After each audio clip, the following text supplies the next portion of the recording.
All right, tell me right now, who here loves waiting in line? Anyone? And any of you guys, your favorite thing to do is wait in line. Yeah! No, probably not. You probably don't like waiting in line. I don't like waiting in line either, because honestly, I just don't like crowds. Like, I don't love it when there's a bunch of people. Can I tell you one of my worst waiting in line stories? All right, I was at Six Flags. Six Flags is this crazy amusement park with so many roller coasters, and I was waiting in line for the last roller coaster of the day. And the line was 2 hours long. Yeah, for like a 3-minute roller coaster. Here's what happened. I waited in line, I was all tight and squished, and everyone around me was sweaty and stinky and hadn't showered for a couple of days. Ugh, it was not a fun line. And what happened next was I waited for 2 hours, and when I got to the front of the line, and it was my turn to go on the roller coaster, do you know what I did? I chickened out. I did. I waited 2 hours in line to go on this roller coaster that I backed out of. You wanna know why? Because for the whole 2 hours when I was with those people in that tiny, squishy, stinky line, the crowd was just telling me how scary the roller coaster was. No way I was gonna go on a roller coaster after being told for 2 hours by a big crowd about how I shouldn't go on it, how scary it was. Would you go on that roller coaster? Probably not. Oh my gosh, it was terrifying. So scary. But I don't really love crowds sometimes, and you probably don't love crowds or waiting in line, but Jesus spent a lot of time in crowds. In the past couple of weeks, we've seen Jesus in crowds all over the place. In Mark chapter 1, we saw Jesus in crowds in Galilee. We saw Jesus in crowds healing people.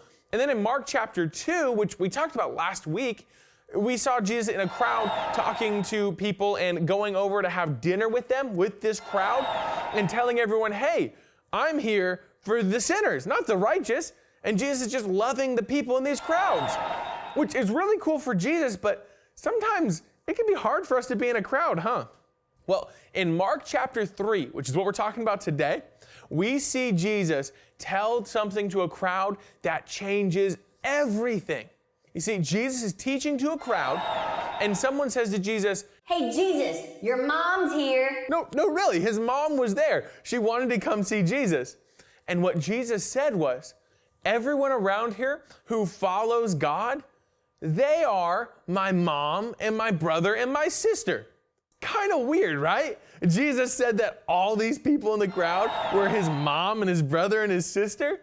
Now, they weren't really his mom and they weren't really his brothers and sisters, but what he's saying is he loves them like they were his moms or his brothers or his sisters. He loves everyone just like they're his family. And that's what we get to learn about today.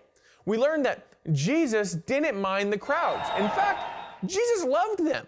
So we should be loving the crowds too. Remember, Jesus told us that anyone who follows God is a part of our family. And you love your family, right? Of course you do. So Jesus is telling you, hey, everyone around you, all these crowds, you should be loving them just like I do. And yes, that even means when you're waiting in line in a stinky, sweaty, super hot summer roller coaster line, even if you don't get on the roller coaster in the end, it means that we should love all those people. And guess what? Right now, I want you to look around. Look at all the kids around you. All of those people are who Jesus says are your brothers and sisters. Now, they're not gonna come home with you. They're not that type of brother or sister. But they're your brothers and sisters in the fact that we all follow Jesus. So we all follow Jesus, and Jesus tells us, hey, don't mind the crowds, love them. Love them just like they're your family. So when you are in a line next time, waiting in line in the lunch line for school, or waiting in line for that super awesome bounce house that's out there, or if you're in line for a crazy, scary roller coaster, I want you to remember, Jesus loved the crowds, and we should love people too. We'll see you guys next week. Bye.